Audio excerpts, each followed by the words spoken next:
370 धारा को कोई माई का लाल नहीं हटा सकता है।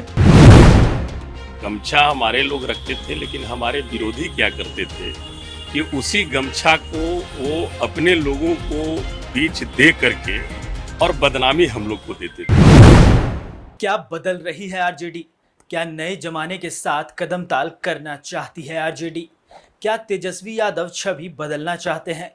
ये सवाल एक बार फिर इसलिए उठ रहे हैं क्योंकि राजद की नई गाइडलाइन जारी हुई है। तेजस्वी की आभार यात्रा से पहले इस गाइडलाइन में राजद कार्यकर्ताओं को हरे गमछे की जगह अब हरी टोपी और बैच लगाने के लिए कहा गया है।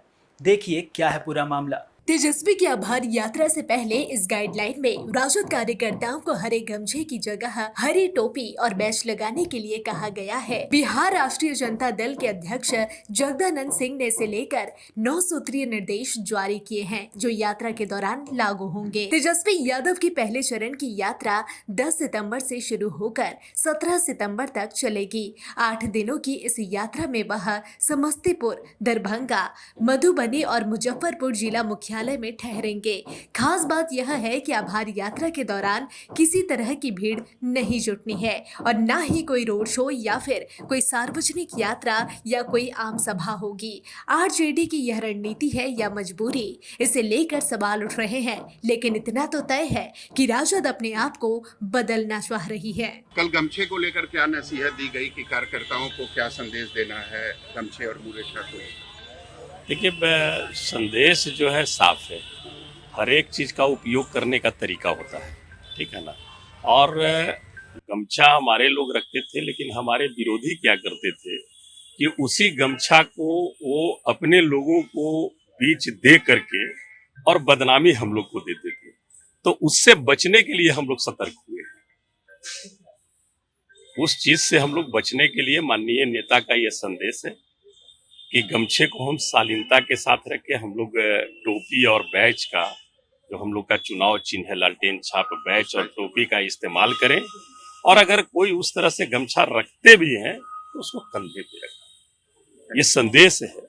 राजद ने आधिकारिक तौर पर हरा गमछा नहीं पहनने के पीछे कोई कारण नहीं बताया है, लेकिन यह फैसला राजद की छवि बदलने के प्रयासों से जोड़कर देखा जा रहा है। दरअसल बीते दिनों में कई बार ऐसे संकेत मिले हैं कि आरजेडी बदल रही है। बीजेपी की माने तो परंपरा की शुरुआत भी खुद तेजस्वी यादव ही करते हैं और अब खुद ही गमछा और सिर पर मुरेठा नहीं बांधने की सलाह भी वही दे रहे हैं। कि कांग्रेस और हमारी जो गठबंधन हुई है और जो लोग हमें खालिस्तानी और पाकिस्तानी कहते थे उनको करारा तमाचा है। देखिए, जो कांग्रेस और फारूक साहब का गठबंधन हुआ है, वह मैं तो कांग्रेस से पूछना चाहता हूं पहले कि उनके जो चुनावी एजेंडे में जो घोषणाएं हैं उससे क्या वह सहमत है? और जो लोग अब इस देश में 2 निशान और 2 प्रधान की बात करने वाले लोग, अब वैसे इस देश में नहीं चलेगा। वैसे राजनीतिक पार्टी के विचारों को यहाँ की जनता कभी स्वीकार नहीं कर सकती है। 370 धारा कि हम आएंगे तो हटाएंगे, घोषणा कांग्रेस भी कर रही है और वो तो कर रही है। 370 धारा को कोई माई का लाल नहीं हटा सकता है, इसलिए कि देश की एकता और अखंडता में वह 370 बाधक था। जो भारत के माथे पे कलंक था, उसको माननीय प्रधानमंत्री आदरणीय नरेंद्र मोदी जी के नेतृत्व में समाप्त कर दिया गया है। फारूक अब्दुल्ला और कांग्रेस का गठबंधन तुष्टीकरण के तहत है और दोनों देश से, देश की संस्कृति से, देश के लोगों के सुख वैभव से, देश की समृद्धि से और देश के सम्मान से मतलब रखने वाले लोग नहीं है। वह लोग सिर्फ सत्ता के लोभी में हैं और ऐसे सत्ता के लोभी को अब चाहे वह कश्मीर की जनता हो चाहे देश की जनता हो स्वीकार नहीं करेगी। तेजस्वी यादव बैठक किए हैं। सभा यात्रा पे जाने से पहले अपने कार्यकर्ताओं को बहुत सारे टिप्स दिए हैं, कहे ज्यादा उद्दंडता जो है वो ना करें। इसका मतलब है कि उद्दंडता उनके कार्यकर्ता उन्हीं के नेतृत्व में करते आ रहा है। यह आरजेडी का संस्कार बन चुका है।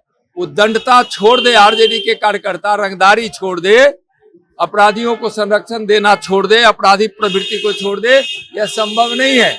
उनकी वह परंपरा संस्कार बन चुका है और कभी भी आरजेडी के लोग ना उद्दंडता छोड़ने वाले हैं और ना बिहार के विकास से मतलब रखने वाले हैं। और तेजस्वी जी जो भी कह ले, तेजस्वी जी ही उस उद्दंडता का नेतृत्व करते हैं, तो क्या किसी को सीख देंगे। राजद कभी तेल पिलावन और लाठी घुमावन पार्टी के नाम से जानी जाती थी। उसका कैरेक्टर थोड़ा बदला हुआ है। एक समय था जब राजद के कई नेता बिहार के शहरों में लफुआ आगिरी यानी बदमाशी करते थे। ऐसे दृश्य आज भी लोगों को याद है, जब पटना की सड़कों पर सरेआम बाइयों के नाच तक करवा दिए जाते थे। तेल पिलावन लाठी घुमावन रैली तो लालू यादव की राजनीति को समझने की सबसे बड़ा उदाहरण है। लेकिन जमाना बदल गया है और तेजस्वी यादव ने भी बदलाव की ठान ली है। राष्ट्रीय जनता दल अपने मूल चरित्र में बदलाव का राजनीतिक नाटक कर रहा है। अरे सच यह है कि आप तो मुट्ठी भांज रहे थे, जिसके चलते आपको स्पाइनल का प्रॉब्लम हो गया, और गमछा तो आपकी पहचान है, ये तो बिहारी अस्मिता की पहचान है। लेकिन राष्ट्रीय जनता दल को इस बात का एहसास हुआ कि गमछा ने राजनीतिक रूप से आपको 4 सीटों पर कैद कर डाला। तो गमछा आप हटा लीजिए, टोपी पहन लीजिए, या टोपी को सर पर बांधिए या टोपी को गले में बांध लीजिए, पट्टा बांध लीजिए, लेकिन जब तक लालूवाद विचारधारा है तो जनता आपके झांसे में नहीं आने वाली। और सादगी कहां कहां बोलिएगा। जिसको पटना में 43 बीघा 12 कट्ठा 16 दूर जमीन हो, जो पटना के सबसे बड़े जमींदार हो, वो अगर राजनीतिक रूप से अपने आप को सादगी का नाटक करेंगे तो आप जग हंसाई करिएगा कि हजारों करोड़ के संपत्ति का मालिक आज अपने राजनीति के महापाप के लिए राजनीति में नए अभिनय करके नए कलाकार बन रहे हैं। बहरहाल वोट प्रतिशत अब आरजेडी के लिए एक बड़ी चेतावनी है। हालांकि इसके पीछे एक कारण आरजेडी के वोट बैंक में लगातार हो रही गिरावट को भी माना जा रहा है। 2019 के लोकसभा चुनाव में राजद का वोट प्रतिशत तो गिरा ही, ऐतिहासिक हार भी हुई और एक भी सीट नहीं जीत पाई। साल 2004 के लोकसभा चुनाव में राजद के कुल वोटों का 30.5% मिला था, लेकिन 2005 विधानसभा चुनाव में 23.45% ही मत मिले। 2019 लोकसभा चुनाव में 19.3 और 2010 विधानसभा चुनाव में 18.8 वोट मिले थे। 2014 लोकसभा चुनाव में 20.5% वोट मिले थे। 2015 की विधानसभा चुनाव में 18.3 और 2019 के लोकसभा चुनाव में 15.4% वोट की आरजेडी को मिले थे। अब देखने वाली बात यह है कि इतनी कोशिश के बावजूद आगामी चुनाव में राजद कैसा प्रदर्शन करती है। फिलहाल द न्यूज़ पोस्ट में इतना ही। ऐसे ही राजनीति से जुड़े तमाम खबरों के लिए देखते रहें द न्यूज़ पोस्ट।